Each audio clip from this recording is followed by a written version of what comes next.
two particles of equal charges. It means two particles, that is M1 and M2, two particles of equal charges, that is Q1 is equal to Q2 is equal to Q, both are having equal charges after being accelerated through the same potential difference, that is potential difference, that is V1 is equal to V2 is equal to V.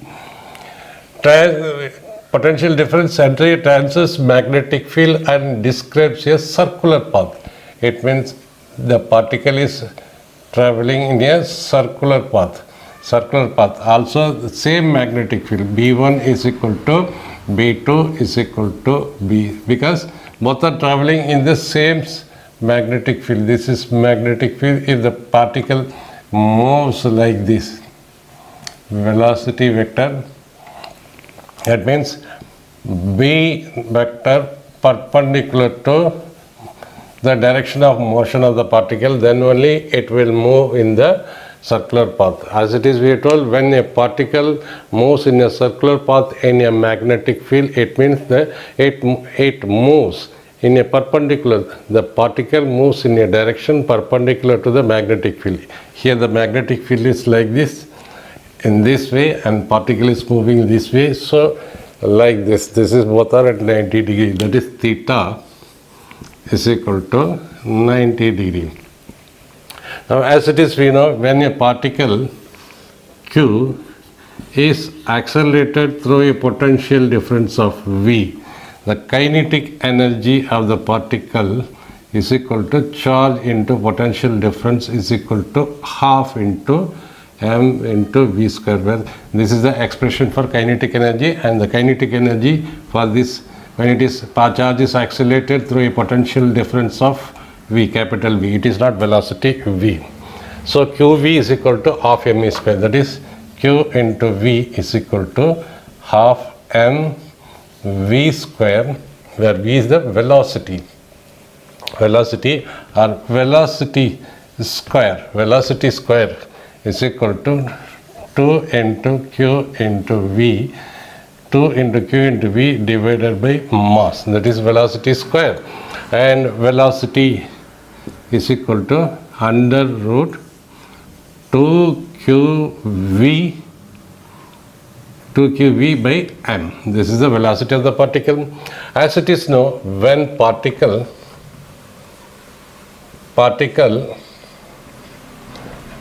is in circular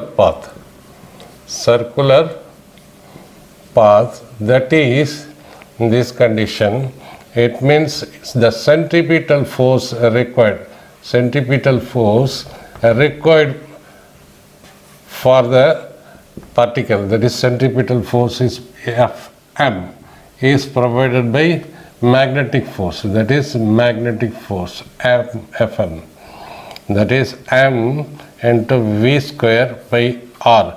So here r is the radius, this is the radius, so we will call it as mv square by r is equal to Fm is equal to qvb, because this is in terms of qb sin theta is equal to, that is m v square by r, because theta is equal to, here theta is equal to 90 degree, angle between v and b is 90 degree, sin 90 is equal to 1, is equal to q into v into b.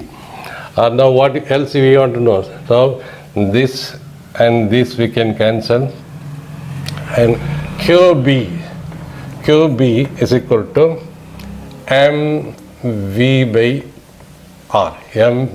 by r, and on squaring both the side, q square by into b square is equal to m square by r square into v square, where v square is equal to, what is the value of v square? This is the value of v square. So q square b square is equal to m square by r square m square r square into v square is equal to 2q into capital V divided by m. So we can cancel out this and this r square. R square is equal to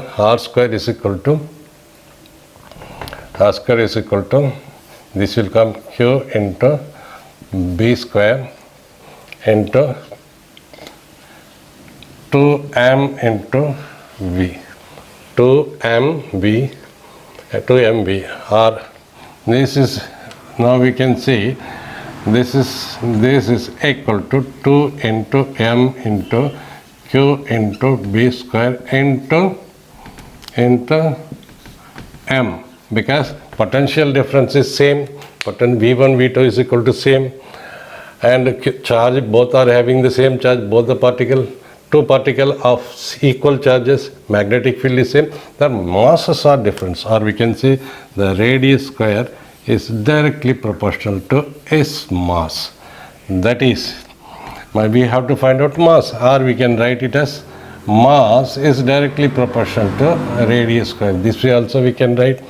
In that case you can see m1 by m2 is equal to, see, proportional means some constant and the same constant.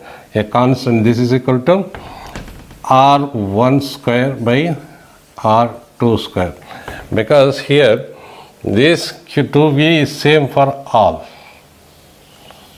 So this is constant. This constant is for both are same, because potential difference is same, charge is same, magnetic field is same. This divided by this cancels out, R1 it is equal to R2. Therefore, the ratio of their masses